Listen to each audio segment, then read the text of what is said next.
Salut à tous, j'espère que vous allez bien. Je vous retrouve aujourd'hui dans cette nouvelle vidéo, donc ça va être pour un petit tuto Fimo. Et donc je vais vous montrer ma technique pour réaliser des gaufres et un petit peu plus original, mes petites gaufres ice cream, donc avec une petite touche de glace. Donc je vais commencer par le matériel. Donc tout d'abord je vais utiliser une plaque texturée comme ça, grain créatif je pense, que j'ai réalisé 2 moules avec du silicone. Pour ma technique c'est vraiment beaucoup plus simple de faire avec du silicone, mais tiré de cette même plaque. Ensuite j'ai des pastels secs et de la pâte, donc ma pâte à gâteau, et après différentes couleurs de pâte, c'est comme vous voulez, et des cannes, donc pareil c'est en fonction des fruits que vous voulez. Et pour terminer, niveau outil, rouleau, brosse à dents, doutine tool, scalpel, etc. Donc je continue avec le tutoriel. Donc je commence par aplatir, par modeler ma pâte écrue, ma pâte à gâteau en fait tout simplement. Je l'aplatis assez finement, mais je dirais 2 mm d'épaisseur à peu près.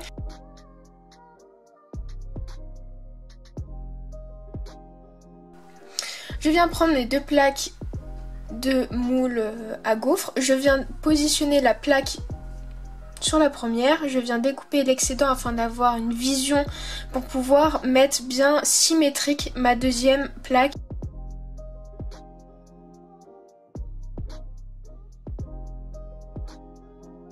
Je viens bien imprégner le motif et voilà ce que ça donne. Donc maintenant je vais venir couper l'excédent. Avant ça je viens refaire les petits trous, voilà, si jamais il y a des problèmes. Je coupe l'excédent avec ma lame, je prends bien soin de découper après les lignes. Voilà, c'est ce qui donne un petit côté plus réaliste quand on voit. Je reforme un peu les petits trous comme vous voyez. Je texture également avec ma brosse à dents et du papier d'aluminium. Et je refais également un peu la texture avec un outil. Je passe à la coloration, toujours la même, du jaune, de l'ocre, un petit peu de rouge et pas mal de marron. Donc le jaune et l'ocre assez en profondeur. Après très légèrement sur les côtés du rouge. Et puis après un petit peu plus généreusement, mais toujours seulement sur les bords, du marron. Je suis toujours positionnée sur mon premier moule afin que le premier motif ne bouge pas et qu'on puisse imprimer un motif des 2 côtés de la gaufre. Je viens ensuite décoller la gaufre et vous voyez qu'on a un motif vraiment propre de chaque côté. Je viens repositionner sur l'autre face, c'est d'où l'intérêt d'avoir quelque chose de très symétrique au départ. Et je fais exactement la même opération, les mêmes textures afin d'avoir quelque chose vraiment d'identique des 2 côtés. Comme en réel en fait. Et maintenant je vais venir faire la déco, donc après vous faites la déco que vous voulez. Moi je vais vous montrer celle-ci, donc de ma petite collection avec une petite glace sur le dessus. Donc voilà, et des petites cannes fruits. Donc tout simplement je viens faire pour moi une glace au chocolat. Donc j'ai pris du chocolat que j'ai mélangé avec un petit peu de blanc pour ce mélange. Et je viens le texturer avec un pic. Je viens ensuite le positionner sur ma glace afin d'avoir une meilleure accroche et de pouvoir bien texturer en fonction de ma gaufre. Je viens ensuite découper des tranches. Pour moi personnellement c'est une canne banane que je viens découper en 2. Je fais ça pour 6 morceaux et je viens mettre de la fimo liquide afin de positionner en premier les bananes en quinconce.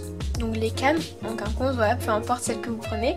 Je viens ensuite mettre par-dessus tout ça la glace que je viens un peu fusionner avec le tout et texturer afin que ça se mélange bien à tout ça. Et après je viens pour ajouter un petit quelque chose avec une autre couleur, ajouter des petits points, des petites textures voilà, sur ma glace.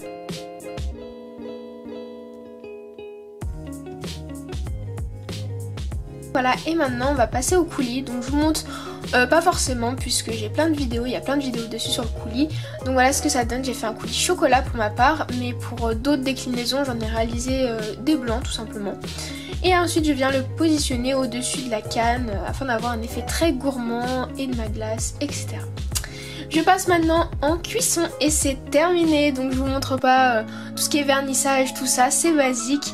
Et voilà, j'espère que cette petite collection vous a plu. Comme vous pouvez le voir, après on peut décliner sous différentes formes, sous différentes couleurs. J'espère vraiment que ça vous aura plu. N'hésitez pas à me retrouver sur les réseaux sociaux et mes boutiques seront en barre d'infos.